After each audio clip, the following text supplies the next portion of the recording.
This is it, pansit.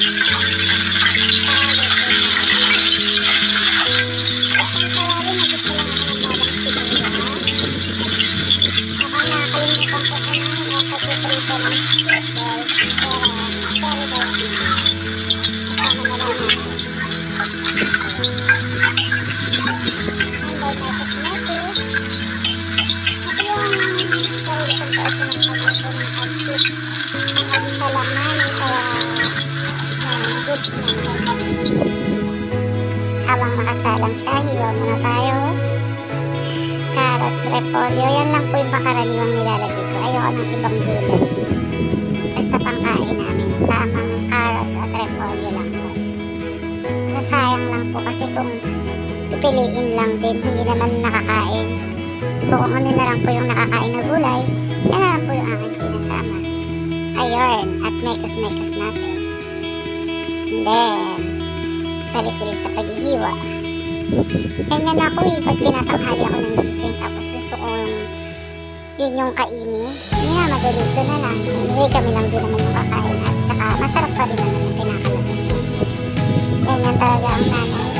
Masyadong napapagod sa gabi, sa buong araw ng gawain. So, ayan, natural tatanghali ng gising. At kailangan din madaliin dahil may pasok ang mga bata sa school.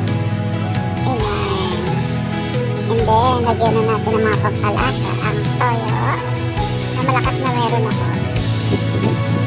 Tubig. Huwag nyo na lang pasinin ang aking takore. Pamalakasan ko yan. Ang paminta. Ang aking magic syrup. Yan ang magic sa akin pagluluto. Lagi ko yung kasama. Gasa natin ang bihon. Hindi ko siya binababad kasi hindi ako sanay. Minsan ginawa ko yun. Naglabsa ang aking pansit. So, hinuhugasan ko na lang siya. Mas sanay kasi ako na sa kulo siya lumalambot. Mekos-mekos. Ayan. Ganyan na. Ganyan lang. Ayan. At parang medyo kinakain ng liwanag ang aking pwesto ng lutuan. Medyo binuksan kasi yung cortina kasi madilim. Ayan. Ganyan lang. Tamang mekos pa rin hanggang sa lumambot ang noodles.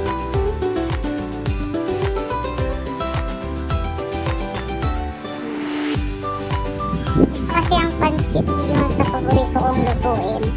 And din kasi yung paborito kainin dito sa bahay. Anyway, lahat naman ng niluluto ko paborito ng pamilya ko. Wala kasi silang no choice kundi kainin ang lahat ng aking lulutuin. Taran! Malambot na siya. Konting mekos na lang yan. Sinama ko na nga pala yung gulay dyan. Hindi ko na nakita. Hindi ko na rin naipakita kasi nag-lowbat ang aking cellphone. Konting mekos-mekos. Hanggang sa magsama-sama na lahat. Ayun.